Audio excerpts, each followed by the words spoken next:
গৰ্ভাৱস্থাত এজনী গৰ্ভৱতী মহিলাৰ পেট টাইট হোৱা কিহৰ সংকেত হয় জানি লওক। নমস্কাৰ বন্ধু বান্ধৱীসকল, আপোনালোকক মোৰ চেনেল অসমীয়াত ঘৰুৱা দিহা বাই চন্দ্ৰকলালৈ স্বাগতম জনালোঁ। বন্ধু বান্ধৱীসকল, আজিৰ এই প্ৰেগনেঞ্চি ভিডিঅ'টিত আমি জানিম যে গৰ্ভাৱস্থাৰ সময়ছোৱাত যদি এজনী গৰ্ভৱতী মহিলাৰ পেট টাইট হয়, এইটো কিহৰ সংকেত হয়, বা এইটো এটা গৰ্ভত ল'ৰা নে ছোৱালী হোৱাৰ লক্ষণ হয় নেকি বা সংকেত হয় নেকি, তাৰে বিষয়ে আজি আমি এই ভিডিঅ'টিত জানিম। ঠিক আছে বন্ধু বান্ধৱীসকল, যেতিয়া এজনী মহিলাই গৰ্ভধাৰণ কৰে, ঠিক আছে, তাৰপিছত কি হয়, গৰ্ভৱতী মহিলাৰ যিটো শৰীৰত হৰমনৰ যিটো পৰিৱৰ্তন, সেই পৰিৱৰ্তন দেখা যায়।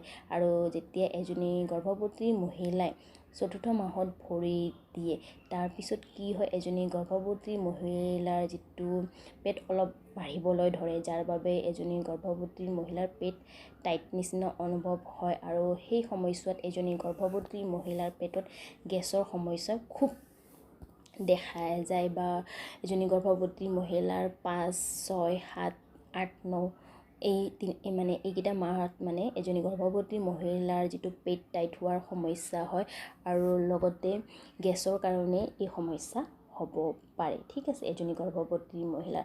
আৰু আগৰ দিনৰ আইতাহঁতে কোৱা মতে, যদি এজনী গৰ্ভৱতী মহিলাৰ গৰ্ভাৱস্থাৰ সময়ছোৱাত যদি 7, 8 আৰু 9 মাহত যদি এজনী গৰ্ভৱতী মহিলাৰ পেট টাইট হয়, তেন্তে মনা হয় যে তেওঁৰ গৰ্ভত থকা শিশু এজন ল'ৰা হয় বুলি। এইটো আইতাহঁতে কোৱাৰ মতে হয়।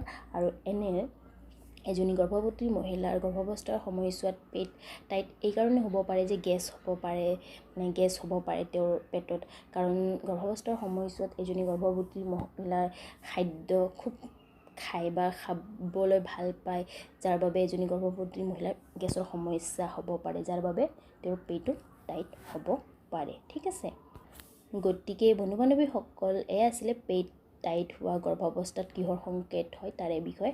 যদি আপোনালোকক মোৰ এই ভিডিঅ'ৰ বা জানকাৰী ভাল লাগি আছে, তেন্তে মোৰ ভিডিঅ'টো লাইক কৰিব, লগতে মোৰ ভিডিঅ'বোৰ শ্বেয়াৰ কৰিব, লগতে মোক কমেণ্ট কৰি জনাব যে কেনেকুৱা লাগিল মোৰ ভিডিঅ'টি, বা আগলৈ কিবা প্ৰেগনেঞ্চি ৰিলেটেড জানিব বিচাৰিছে মোক কমেণ্ট কৰি জনাব। ঠিক আছে, লগতে মোৰ চেনেলটো ছাবস্ক্ৰাইব কৰিব, তাৰ ওচৰত থকা ন'টিফিকেশ্যনৰ বেলখন প্ৰেছ কৰি দিব, কাৰণ আপোনালোকে যদি ন'টিফিকেশ্যনৰ বেলখন প্ৰেছ কৰে, তেন্তে মই আগলৈ এনেকুৱা প্ৰেগনেঞ্চি ৰিলেটেড ভিডিঅ' আনিলে আপোনালোকে প্ৰথমতে ন'টিফিকেশ্যন পাই যাব। ধন্যবাদ।